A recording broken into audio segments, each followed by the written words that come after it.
Good morning everybody. मैं सर्वेश कुमार सिंह अपने YouTube channel Rudra group of education में आप सभी का स्वागत करते हैं।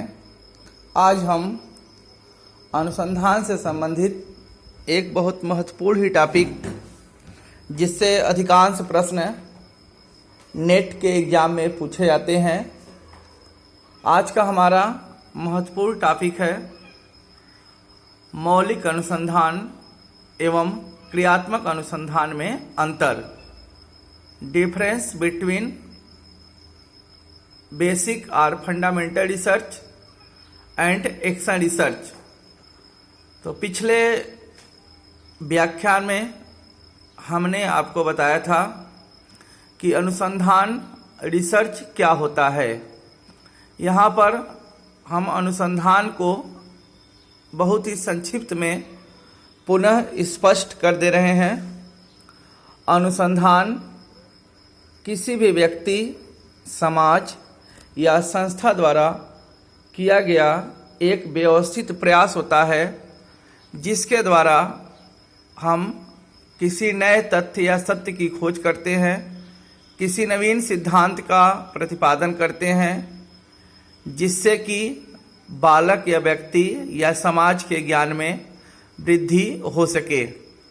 आज यहाँ पर हमारा जो महत्वपूर्ण टॉपिक है मौलिक अनुसंधान एवं क्रियात्मक अनुसंधान में अंतर। तो पहले हम मौलिक अनुसंधान को स्पष्ट करेंगे। मौलिक अनुसंधान, जिसे हम मूलभूत अनुसंधान भी कहते हैं, और अंग्रेजी में इसको हम फंडामेंटल रिसर्च और बेसिक रिसर्च और प्योर रिसर्च के नाम से भी जानते हैं। फंडामेंटल रिसर्च या बेसिक रिसर्च या प्योर रिसर्च के नाम से भी जानते हैं। तो मौलिक अनुसंधान वह अनुसंधान होता है जिसमें हम किसी तथ्यों के निर्धारण तथा उनके आधार पर उनके संबंधों का निरूपण एवं विश्लेषण।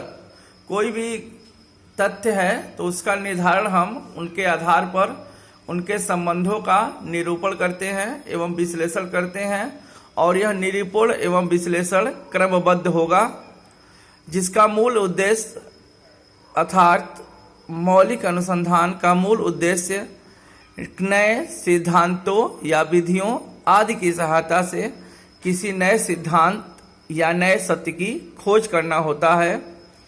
और आप संक्षिप्त में समझ लें कि मौलिक अनुसंधान वह अनुसंधान होता है जिसके द्वारा हम किसी नवीन सत्य या तथ्य की खोज करते हैं और किसी नवीन सिद्धांत की हम रचना करते हैं, और इन नवीन सत्य या सिद्धांत जो प्राप्त होता है उस प्राप्त परिणाम का या उस प्राप्त ज्ञान का हम सामान्यीकरण करते हैं। और यहाँ पे एक शब्द है सामान्यीकरण। सामान्यीकरण करना मूलभूत अनुसंधान का एक आवश्यक अंग माना जाता है। मूलभूत अनुसंधान के साथ ही हम क्रियात्मक अनुसंधान की संक्षिप्त चर्चा कर रहे हैं यहाँ पे। तो क्रियात्मक अनुसंधान किसी भी समस्या का एक तत्काल समाधान या शोध होता है।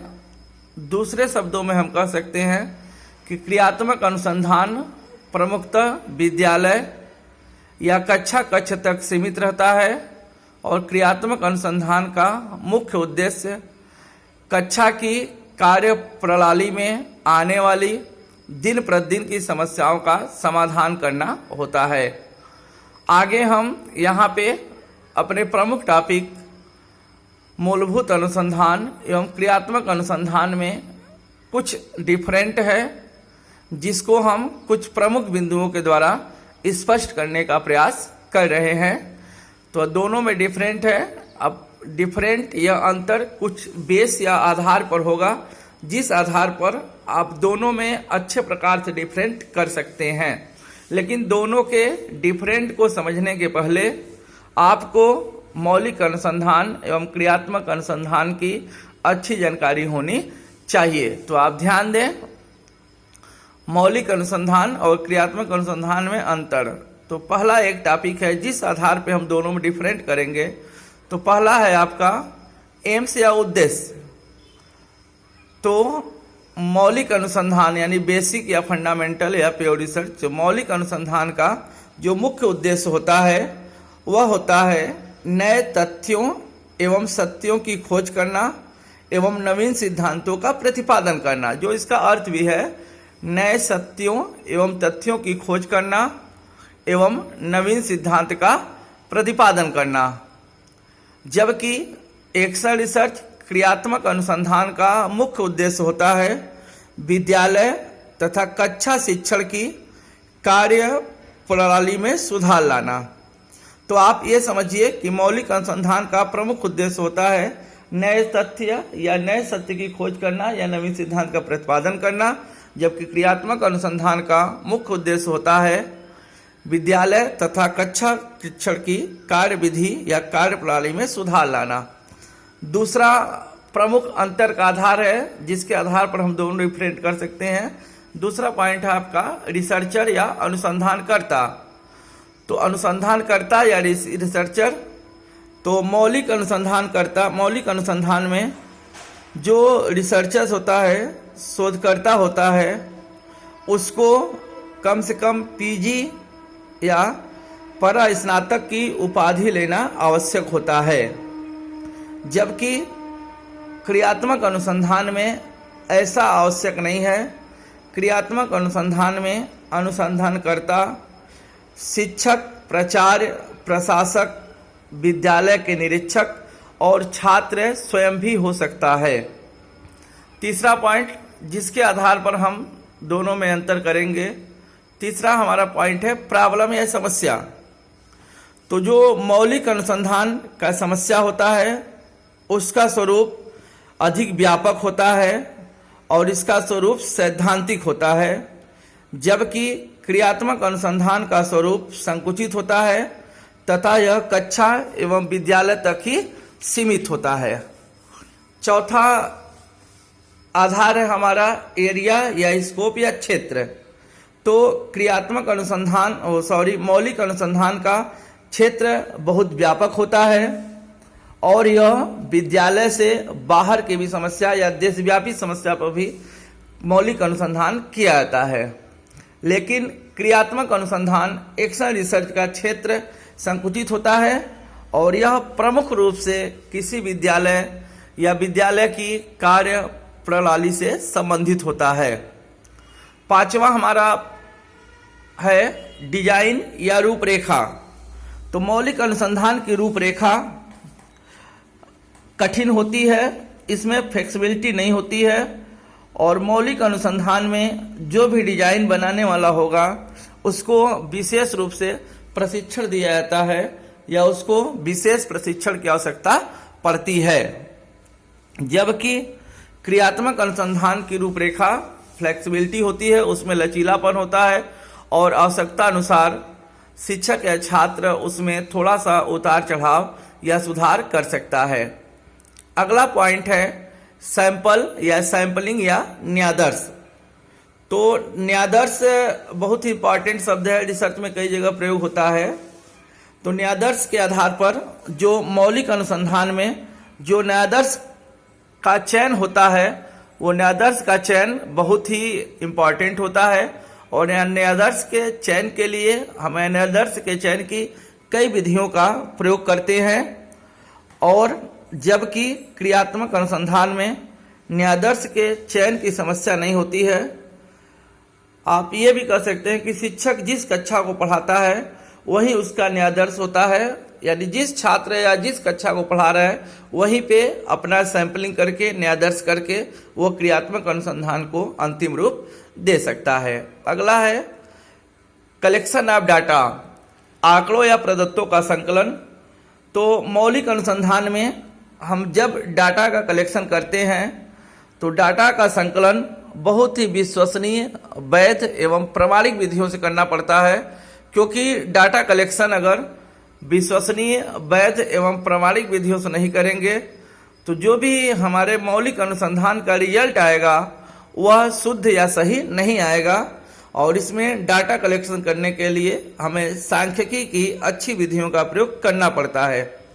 जबकि क्रियात्मक अनुसंधान में हम निरीक्षण प्रविधि या शिक्षक द्वारा निर्मित अप्रमापीकृत परीक्षण, अध्यापक निर्मित परीक्षण या किसी सिंपल मेथड के द्वारा हम डाटा को कलेक्ट करते हैं और उसी डाटा के आधार पर हम छात्रों के एनालिसिस करते हैं या एक्शन रिसर्च का कंक्लूजन निकालते हैं। अगला टॉपिक है ट्रेनिंग या प्रशिक्षण। तो मौलिक अनुसंधान में जो भी व्यक्ति या बालक संलग्न होते हैं उन्हें विशेष रूप की ट्रेनिंग की आवश्यकता पड़ती है, उन्हें विशेष प्रशिक्षण की आवश्यकता पड़ती है, जबकि क्रियात्मक अनुसंधान में किसी विशेष प्रशिक्षण की आवश्यकता नहीं होती है। न केवल विशेष योग्यता की बल्कि शिक्षक अपनी अनुभव और योग्यता के अनुसार क्रियात्मक अनुसंधान को सफलतापूर्वक संपन्न कर सकता है। अगला पॉइंट है हमारा इवैल्यूएशन या मूल्यांकन।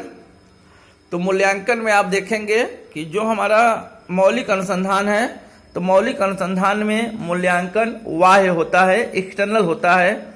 इसके लिए विशेषज्ञ नियुक्त किए जाते हैं तथा अच्छे कार्यों के लिए उपाधियां भी, डिग्री भी प्रदान की जाती है। जबकि क्रियात्मक अनुसंधान में मूल्यांकन का निर्णय स्वयं शिक्षक को या विद्यालय के प्रशासक को लेना पड़ता है और शिक्षक या प्रशासक छात्रों के रिजल्ट के आधार पर अपना मूल्यांकन कर लेता है या आप यह कह सकते हैं कि यह मूल्यांकन आंतरिक होता है।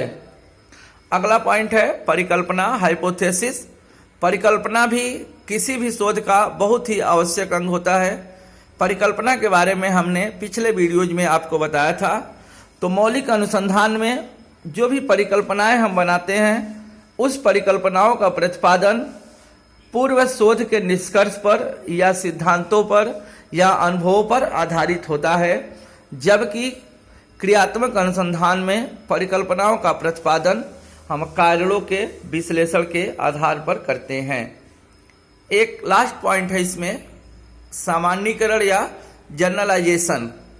तो मौलिक अनुसंधान, जैसा कि हमने पहले बताया था कि मौलिक अनुसंधान का एक प्रमुख उद्देश्य भी होता है कि मौलिक अनुसंधान के द्वारा जो भी ज्ञान, नवीन ज्ञान या जो भी नए सत्य या सिद्धांत की खोज होता है उसका हम सामान्यीकरण करते हैं, जनरलाइजेशन करते हैं।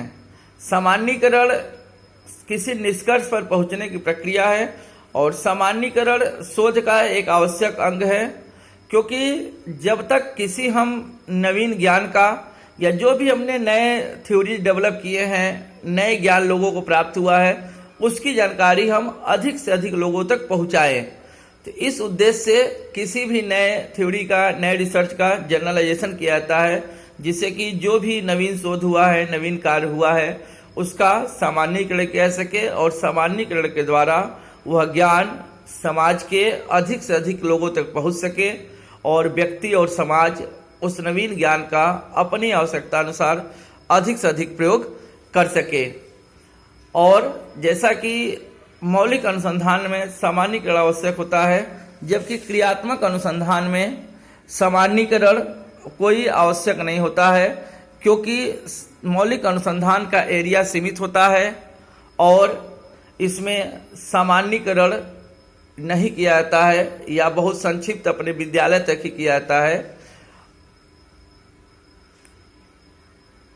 तो आज हम आपको मौलिक अनुसंधान और क्रियात्मक अनुसंधान में प्रमुख रूप से इतने डिफरेंस है जिसको बताए हैं और इसके आधार पर आप किसी भी एग्जाम में दोनों के डिफरेंट को अच्छे प्रकार से स्पष्ट कर सकते हैं। धन्यवाद।